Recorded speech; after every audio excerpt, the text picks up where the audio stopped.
Welcome back to my another blog. দিনটা ছিল গতকাল অর্থাৎ 13ই জানুয়ারি 2026।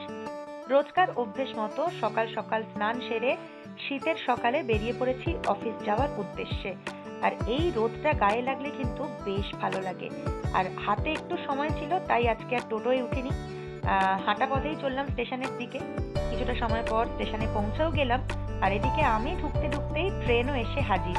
প্রত্যেকদিন এই শাওড়াফুলি লোকালেই মোটামুটি আমি ট্রেনে যাই। আর ট্রেনে উঠে এতই ঘুম পাচ্ছিল, জানলার ধারে সিট পেয়ে কানে হেডফোনে সুন্দর সুন্দর গান শুনতে শুনতে সোজা পৌঁছে গেলাম হাওড়া স্টেশনে। আর কিছুক্ষণ পরই পৌঁছে যাব অফিস, কারণ এখন মেট্রো হওয়ার সুবাদে আমার অফিস যেতে বেশি সময় লাগে না। আর এরপর হাওড়া স্টেশনের ভিড় ঠেলে চলে আসলাম মেট্রো স্টেশনে। যবে থেকে শিয়ালদা হাওড়া কানেক্টেড হয়েছে তবে থেকে ভিড়টা কিন্তু মেট্রোতেও বেশ ভালো। তবে অফিস টাইমে মোটামুটি পরপর 6 মিনিট পরেই মেট্রো থাকার কারণে সেরকম অসুবিধা হয় না। আর ওই যে মেট্রো স্টেশন থেকে নেমে দূরে দেখা যায় আমার অফিস, এইটুকুই হাঁটা পথ। এবার সারাদিনটা অফিসেই কাটবে। দেখা হচ্ছে ঠিক অফিসের পরে। চলো, অফিস তো হয়ে গেছে, আর আমি এরকম চোখ মুখ দেখে চললাম কোথায়? অন্য লোকের বাইকে টাকা দিয়ে চেপে বিরুনি দোলাতে দোলাতে আমি যাচ্ছি আমার আজকের গন্তব্যে। হ্যাঁ, কলকাতার এই জ্যাম ঠেলে প্রায় 1 ঘন্টা পথ অতিক্রম করে অবশেষে পৌঁছালাম আমার আজকের অনুষ্ঠানে, বাঙুর আনন্দ মেলা, যেটা লেকটাউনে হচ্ছে। তবে আজকে আমি সত্যি ভাবতে পারিনি এত জ্যামের পরে আমি আদৌ প্রোগ্রাম স্পটে এসে পৌঁছাবো, কারণ প্রচন্ড দেরি হয়ে গেছিল। আমার বাকি টিম মেম্বাররা কিন্তু আগেই সেখানে পৌঁছে গেছে, তাদের মেকআপও হয়ে গেছে, কিন্তু আমার যে কি অবস্থা সেটা তোমাদেরকে বলে বোঝাতে পারবো না। মাত্র 5-10 মিনিটে মেকআপ করেছি। এই যে এখনো রেডি হতে পারিনি, খুব তাড়াহুড়ো করে রেডি হচ্ছে এখনো। টাইম হাতে খুবই কম, 5 মিনিটে মেকআপ এটা। আর এই ছিল আমাদের আজকের অনুষ্ঠানের মঞ্চ। ভীষণ সুন্দর মঞ্চ, লাইট এবং ছিল দর্শকেরাও। তাদের ভালোবাসা আর প্রশংসায় আমরা আপ্লুত, অভিভূত। সত্যি কথা বলতে এত জায়গায় অনুষ্ঠান করতে যাই, অনেক রকম অভিজ্ঞতা হয়, সেটাই জীবনের সঞ্চয়। আমরা তো যে গ্রিন রুম খুঁজেই পাচ্ছিলাম না, কতক্ষণ দাঁড়িয়েছিলাম। বাবা তোরা সব ছোটখাটো আর্টিস্ট, আমি না আর্টিস্ট, বক্স আর্টিস্ট। আমি আসলাম এখানে সিকিউরিটিকে জিজ্ঞেস করলাম, ভাই what is the green room? সোজা এখানে। আমাকে কত খুঁজতে হয় না রে, ওরা আমাকে দেখে চিনতে পেরেছে। বাও নাইস। এই মেরে তো একটা থাপ্পড় সব মুখের সামনে তোর ওই বাথরুমে দিয়ে আগে বাথরুমে দিয়ে আগে ওইগুলো। ওই হ্যাঁ, ওরা এ করে যা বাথরুমে একটু দিয়া। কিছুই না, ওটা জাস্ট স্টেজে করলাম, একটু ধোঁয়া দিলাম। এই এখানে কারেন্টটা ওই দেখি চলে গেছে।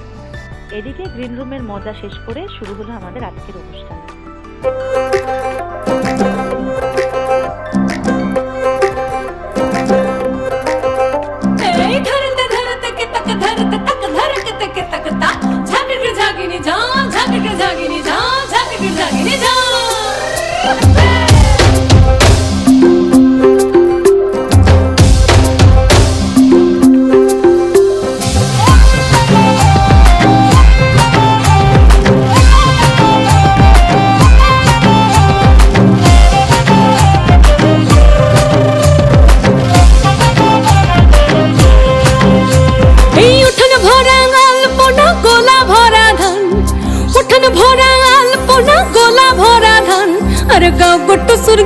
দেখো পরব লেগেছে, এই উঠান ভরা আলপনা গোলা ভরা ধান, উঠান ভরা আলপনা গোলা ভরা ধান, আর গাও গোটু সুরগান দেখো পরব লেগেছে। এই মকর পর হবে, মকর পর হবে, মদনা ছোড়া ধমসা বাজাইছে।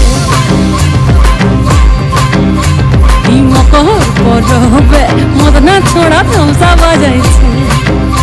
আরে টুসুমনি ধামসার বলে, টুসুমনি এই টুসুমনি ধামসার বলে কেমন দেখো লাচিছে, মকর পর হবে। অনুষ্ঠান শেষ, এবার শান্তি, আর কোনো দৌড়াদৌড়ি নয়। তাই ধীরে সুস্থে মেকআপ তুলে এবার একটু মেলায় ঘোরার পালা। এত অপূর্বভাবে সুন্দর করে কন্টিনিউটি ভুল করার জন্য এটা একটা তোমার পুরস্কার। Thank you. তো এইবার আমরা দেখে নেব এই গিফট হ্যাম্পারে কি কি রয়েছে। ভালো করে খোলো, খুলতেও না পারছি না। যাই হোক, গিফট খোলার অভ্যেস নেই, পায় না তো। আসলে গিফট তো বাইরে আমরা তাই খোলা বাবা খোলে না এই যে গিফট খোলার প্রস্তুতি, এই gift যে খোলার না খুলে প্রস্তুতি। ফেলেছি কত সোজা সব খুললাম ফাইনালি। এই যে আমাদের দেওয়া হয়েছে ভালো একটা শোনা লিপটি। হবে। लिट्टी के साथ ये दिया है एक लिट्टी, ठीक है, एक समोसा और एक चटनी। আজকে কয়েকটা কথা তোমাদের সঙ্গে শেয়ার করি। হয়তো ভাববে যে অফিস করে এত কষ্ট করে এত দূরে দূরে প্রোগ্রাম করতে যাওয়ার ভীষণ কি দরকার আছে? হ্যাঁ, দরকার আছে। মানুষের জীবনে এক একটা ভালোবাসা থাকে। আমার ভালোবাসা হলো নাচ। আমি নাচের জন্য জীবনও দিয়ে দিতে পারি। হ্যাঁ, এত বড় কথা আজকে বললাম, তার কারণ ছোটবেলা থেকে এই নাচই আমাকে সব থেকে বেশি আনন্দ দিয়েছে। আমার দুঃখে নাচ, আনন্দে নাচ, হাসিতে নাচ, খুশিতে নাচ, সবকিছুতেই এই নাচ আমার সঙ্গে রয়ে গেছে এত বছর ধরে। তাই সমস্ত রকম বাধা প্রতিকূলতা অতিক্রম করে আমি নাচটাকে বাঁচিয়ে রেখেছি। আর জীবনের শেষ একটাই ইচ্ছা, যেদিন আমার জীবনে নাচ থাকবে না সেদিন যেন আমিও না থাকি। না, কথাটা শুনতে কষ্টের হলেও আমার কাছে সেটাই হবে সব থেকে আনন্দের। যতদিন আমার জীবনে নাচ আছে ততদিন আমার জীবন থাকুক, কারণ এটা ছাড়া বেঁচে থাকা আমার কাছে অসম্ভব। যে কটা কথা বললাম ভীষণ মন থেকে বললাম। এত কষ্ট, পরিশ্রম, নির্ঘুম রাতের পরেও নাচ কিন্তু আমাকে এতটাই খুশিতে রেখেছে। এরপর বাড়ি ফেরার পালা, তারপর আবার পরের দিন অফিস। এইভাবেই কেটে যাচ্ছে জীবন। আজকের ব্লগটা এখানেই শেষ করছি।